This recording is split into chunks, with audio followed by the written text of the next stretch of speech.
Hey guys, just thought I would pop. I wanted to pop on and do a PSA reveal video, but it's looking like my package won't show up until tomorrow in the early afternoon, and I leave tomorrow morning for work. So I will leave. It will show up a few hours later, and then I will have to wait 2, possibly 3 weeks before I get home again and am able to open it up. That is, wow. That is an absolute killer. I've been, I've only been waiting like 15, 16 months for the damn thing. So, hey, man, what's a few more weeks? This is SGC, my monthly sub. It was supposed to be in. Baubles and Ball Cards is moving to a kind of a 3 week. They're trying a 3 week submission thing because they were finding it was kind of the cards were coming back at the same time they were sending cards out, and he was like, man, it's too much. It's too much packed into a couple days. So they're trying to spread it out a little bit better. So they're trying a 3 week send in time, and hopefully it won't be getting stuff back when they want to send stuff in. So as always, monthly 4 cards. There's a theme to this. Number one, this is a 1995 Fleer metal. Just the base number 13, Jordan, of course. This card, this was just one of those lucky eBay purchases. Found a guy that had some stuff I liked. And yeah, when I started looking, this was kind of nestled in there, and I was looking at it. The pictures he had online were pretty good, and I was like, that's amazing for one of these Fleer metal cards. Like the edges and the corners and the surface, the front of this thing is immaculate. It is perfect. There is nothing wrong with the front of this card. Of course, with most of these high gloss and these cards with the finish on them, it's the back, the exit of the blades going through the cards, cutting them, where you get the chipping. But even with this card, is it going to focus good? Yeah, like the corners on this thing, back corners for one of these Fleer metal cards is so good, but there is very, very minor little edge issues here and there. Nothing major though. It's all very, very small little chipping. So this card, I don't know, like the front, it is just so damn perfect. But there is that tiny bit of edge issue on the back. I'm saying this is an absolutely solid 9.5. I'd be quite happy with a 9.5. This card gets a 9, I would be a little choked, because from what I can tell from other examples online, the centering is really, really good. The centering is fantastic. The front is perfect. Like there's zero issues with the front. It is so nice. It's just the back and just little bits of this little edge wear. So there's that card. Number 2, another eBay purchase, stuff that I get into rolls, or I get on a roll when I'm kind of looking at stuff, and then I gotta kind of get zeroed in and focused. This is a 1993. This is the 1993 Hoops 5th anniversary parallel. Looks exactly the same as the base, except for they were inserted one per pack, with the gold 5th anniversary, Hoops 5th anniversary stamp on here. And it is like embossed. You can see it on the back kind of thing. So it is a embossed stamp. And these were inserted one per pack, with 300 cards in the base in the Series 1. To find the Jordan would have been like a 1 in 300 pack pull. And I scooped this up. People sell these damn things. Some people sell them for probably more in line what they should be sold for, and some people sell them for very, very cheap. This is kind of something to keep an eye out for. If you're looking for like a decently hard card to pull, like they were in one per pack, but to get the Jordan, it would have been 1 in 300 packs kind of thing. For a very inexpensive, and look at the condition. This thing is this is a 10. I'm going out on a limb and I'm saying that this card, the centering, the surface, the front of this card is absolutely perfect. Like the edges, there's nothing. There is nothing that I could find that is wrong with this card. If it does not come back at 10, oh my God. I said that on my last one, and then half of my submission was authentic. I did not measure card size on these. The other ones were just miscut from the factory, because one of them was, a 92 Fleer Ultra Jordan that I pulled from a pack in 92 and has been in my possession ever since. So that was unaltered in any way, so it was just a factory miscut.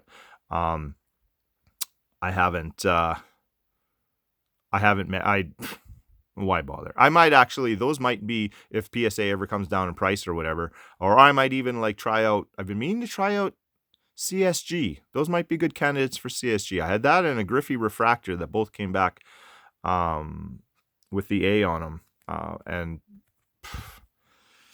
choke me. So I might try them again, but to a different grader, because, hey man, it's whatever. It is what it is, kind of thing. But this card, I could not find anything wrong with it. I'm shooting for a 10 on this one, because it is perfect. Front and back, everything on that card's perfect. So a couple Jordans and a couple Marvel cards, because I'm slowly kind of getting back into the Marvel stuff. This is a 1994 Flair Marvel Power Blast. These, I did not find out. I forgot to check and see what the pack pull rate on this card was. But this thing is, the front of this card is perfect. Oh, Corey, I shouldn't say that. You look at a card, you look at it over so many times, you can't find anything wrong with it. And then after a dozen times really looking this card over, I started having questions about the centering on the Venom. And I could only find a couple graded copies online. I found one on eBay that is a PSA 10. With the centering is basically identical to this. I was kind of going by this tiny little gap between his pinky and the edge of the card there, and that the index finger was just basically touching the top of the card there. And then this little triangle of light right there on by his elbow. This card looked exactly the same as the PSA 10 on eBay, but centering on PSA is a little bit more lenient than anybody else. So I do have a little bit of a worry now, because the Venom is not centered perfectly in the middle of the bottom of this card. Everything else about this, the older flares like this is a thicker card stock. This is more like a 55 or maybe even a 75 point card. They are thicker and a little bit more prone to surface issues and indents and stuff. And the front of this card is absolutely perfect. Not an issue anywhere. And on the back, the foil and everything on this thing is fantastic. And you cannot see it without a magnifying glass and having the light just the perfect way. There is one little tiny, so small little indent on his bicep right in here somewhere that I found, and that's on the back of the card. That's the only thing that I could find. And you can't see it without a magnifying glass and getting the light on it just the right way. So as long as there isn't a major issue with the centering on this thing, I was really hoping for a 9.5 or a 10. I would be pretty happy with a 9.5. A 10, I would understand if it doesn't get a 10, if there is something to do with the centering, because the only one I had to go by was a PSA, and PSA is a little bit more lenient on centering. And then the last card, another Marvel. This is the 1992 Marvel Masterpieces. Doctor Strange, one of my favorite Marvel characters. Strange, Silver Surfer, and Spider-Man, who never used to be, but we've been watching the Spider-Man movies, going through the all of the ones with the kids, and I'm such a say I'm a Marvel fan and then go by the movies instead of the comic books. I know that's probably a pretty big no-no, but I don't really care. I'm really enjoying the Spider-Man movies, and I'm becoming more and more of a fan. So, but this is pack pulled by me in 1992. This is the stuff from original cards that I've kept since I kept for the last 30 years. And this one, I've looked through a bunch. I had an entire order actually of 1990 Marvel MU and 92 masterpieces in at PSA. Lost in the backlog somewhere. Who knows when that'll ever come back. So I do have a whole other set of these, or order of these out, but I'm going to give SGC a shot on these. What I have found, first of all, they have this nice, perfect little thin gold line for the border that makes it stand out so bad when it's not centered. This one is perfectly centered. It is a very, very nicely centered. The surface, the front of this card, perfect. No issues. No issues on any of the corners. No issues on any of the edges. Nothing. Front of this card is absolutely perfect. Back of these cards, I'll bet you at least 50% of the cards that I had, you could flip them over, and the very first thing you notice on the backs of the cards are like this. On the left-hand side was purple, blue, and green, different colors. These corners, there was like a crack or a chipping on these corners on at least 50% of the cards.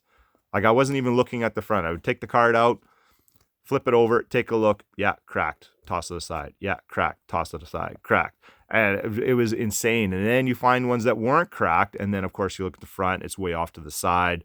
Or it's a character that nobody cares about or whatever. So to find one of these ones from 92 that does not have any chipping or cracks on the back edges or corners, and it's centered, and it's one of my favorite characters, and everything is rock solid on it, like, I'm really, really fingers crossed. I want this to come back a 10 so bad. I'm trying to will it into existence. I'm really, really trying hard. I want this in a 10. A 9.5, I would understand, because the difference between a 9.5 and a 10 is next to nothing, but I really, really want this card. Probably out of all of these, I want this one the most in a 10. Just because I get such a kick out of sending in this stuff from my childhood. I wasn't exactly a kid, 92, but I was immature, but that's a different story. So to get any of these ones that I've sent from when I was a kid back in a 10 is just massive. I love that. I love it so much. But whatever. Hey, I'll take 10s on all of these, but nothing lower than a 9.5 on any of these cards. That's just not going to happen. 9.5s or 10s on all of these. Really want it on this one. So yeah, 2 Marvels and 2 Jordans. I don't know. Seems like a pretty good submission to me. I don't know. We'll wait until the mail actually shows up, but I can almost guarantee I'm not going to get a PSA box until tomorrow, which blows, but it is what it is. Yeah, I don't know. That's it. I will talk to you guys later. Peace.